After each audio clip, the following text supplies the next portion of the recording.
Hey everyone, this video is going to be about defining the new anti-meta. Now, anti-meta is a very broad term. Generally it refers to cards that specifically stop meta-induced actions. This includes special summoning and swarming and destroying, pretty much. Those are the three meta actions right now. You swarm, destroy, have a nice day. Now, in the past, anti-meta was always something along the lines of burn, stall, or the most popular was just cards that stopped them from doing their overall stuff. Thunder King Ryu, Royal Oppression, Fossil Dyna, stuff like that. However, the new decks are too fast for the old anti-meta cards to stop. And I've been realizing this because my gadgets have been losing a lot more lately, and I was wondering why.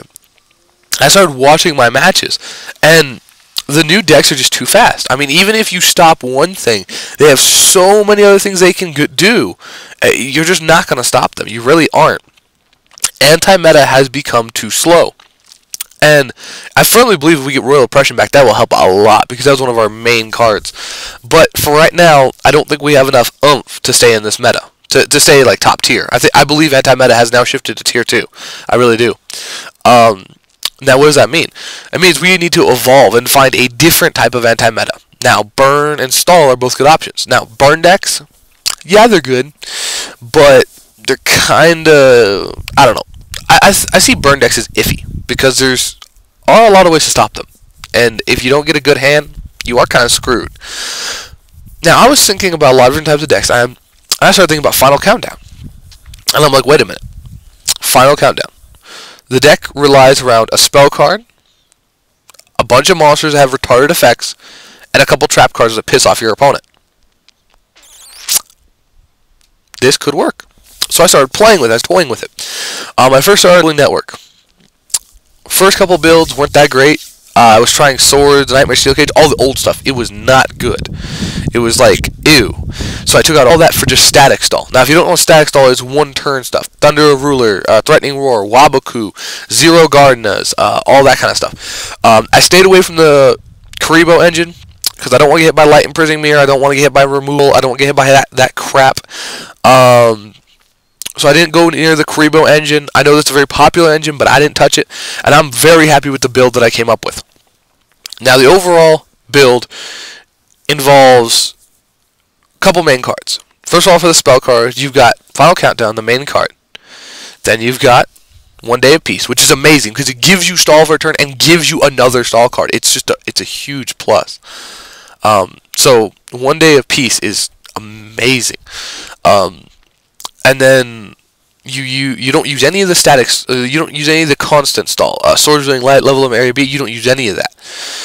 You can use upstarts. I don't even think I run any anymore. I might run one, but upstart isn't that great. I don't run it anymore. And then triple gold star. You got to get that Final Countdown. I mean, you got to get that Final Countdown to your hand, then you got to play it. That's the whole point of the game. Monsters. The monsters are amazing. First of all, Swift Scarecrow, broken. Battle Fader, amazing. Zero Gardna. I don't think so, bitch. You stay where you are. I mean, the monsters just say no. And then your main monster, the monster that wins you every game, is Desla. Now, a lot of people, when they saw me running this, were like, why are you running that? Let me explain.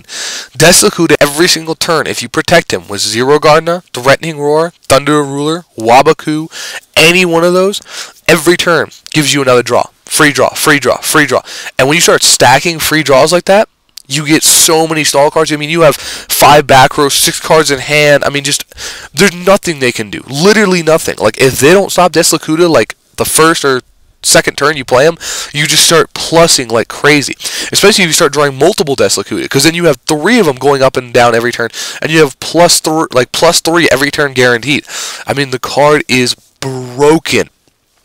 And honestly, I believe he wins games. Like, he really does. And so I started playing with him, and I was like, dude, this card is amazing. I love it. So I went to the traps. 3 Thunder Ruler, no attacking me. 3 Wabaku, no attacking me. 3 Threatening Roar, no attacking me. Okay, I've got 9 no attackers and traps. I don't really want to run more than that because I got to watch my space. So I went on. I'm like, you know what? What cards work well? Well, the first one I went with was Reckless Greed. Free 2 draw cards. You need the draw power. Draw power is amazing in this deck. So the Reckless Greed, I mean, you just have to. Furthermore, Pyro Clock of Destiny. Now, you're probably like, why is that card good? Read Pyro Clock of Destiny and read Final Countdown. Point set. That's all I gotta say. And then, so Pyro Clock of Destiny is just really good. And understand this: Pyro Clock of Destiny with Final Countdown, or Pyro Clock of Destiny with Gold Sark. Stupid, retarded shenanigans for the win. So basically, it helps the deck go faster. It's just boom, it speeds the deck up, and it makes Final Countdown amazing. Because how it used to work was you play Final Countdown, turn 1 mine, turn 2 is yours, down to 20. So you would be 20 would be your turn. So you would have the last turn to try and kill me. When I play a Pyro Clock, it becomes my turn as the last turn, because like I play 1, then 2, then I play it on yours, and it's 3, 4, 5, 6, 7, 8. I become the even number now. That's amazing, because that means they only get 9 of their turns to kill you if you play Final Countdown turn 1, and that is amazing. Like, that really cuts down their time frame. You'd be surprised how many times you die on the 10th turn, because they have to save all their negation, all their back row hate, all of that till the very last turn to stop everything you do and then attack you. If they don't have that last turn, you're rushing them.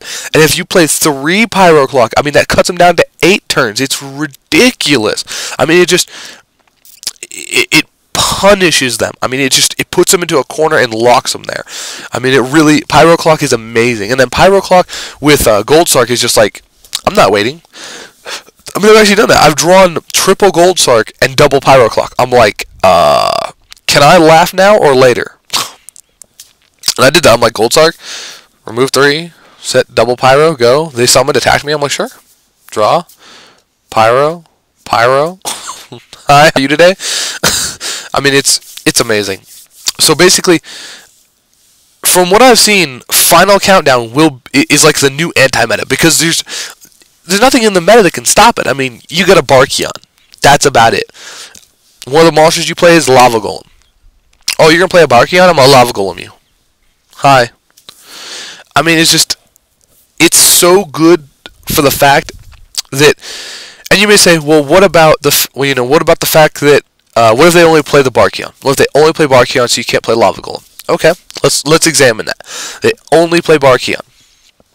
First of all, how many cards do you think they're going to have in their graveyard? I don't destroy anything. I don't discard anything from the hand.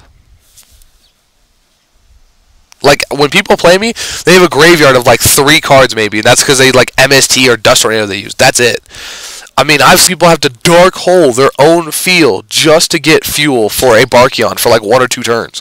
I mean, that's all they can do. So you have to understand, a reliable variant against me. I mean, unless you have a way of milling or something, it's just not going to be good. Now, the next thing I want to mention is, yes, okay, let's say they play a single Barkion, like you said. It's 1 Barkion. As long as I keep setting defense monsters, they cannot jump me. I can set my Deslocutus for stall bait, or I can set whatever I need to for stall bait. If they only have 1 monster, they can't hit me. Period. With all my back rows and my monsters and all that shenanigans. Plus, I can take the hit. I take the 2,000 damage for Final Countdown. I'm at 6,000. I can take 2 Barkions to the face before I have to do anything to stop him. So you have to understand, like, the Barkion is not reliable. I mean, it's not going to be stopping what I do. And they're going to have to start playing more monsters, and when they do, that's when Lava Golem's going to come out and wreck their face. It's happened every time. So basically, for the traps, the spells, and the monsters, it's all about Final Countdown. That's all you base it on, and it works. Like, it just works. Like, there's nothing they can do. They look at you and go, fuck me. That's all they can do, because they have to sit there and watch you do this. I mean, I've been playing this deck on Dueling Network over and over and over, and literally I just sit there and go, stall, stall, stall, des, stall, stall, stall. I mean, it's kind of a repetitive deck, and that's one thing you really have to get around is, like, it sucks, but playing it does suck well because it's very repetitive and you can't let that get to you. You have to make sure every play you're doing is the best play you can. So overall, I believe the new anti-meta will be Final Countdown because the deck is amazing. There's very few ways to stop it. I mean, yeah, Barky on Royal Decree will hurt it somewhat, but I can still get around those, like especially with my side deck. I will be doing a deck profile soon for you guys, so you can see what's going on with my deck and everything. So, until next time, this is the Gadget Guru, and I'll catch y'all later.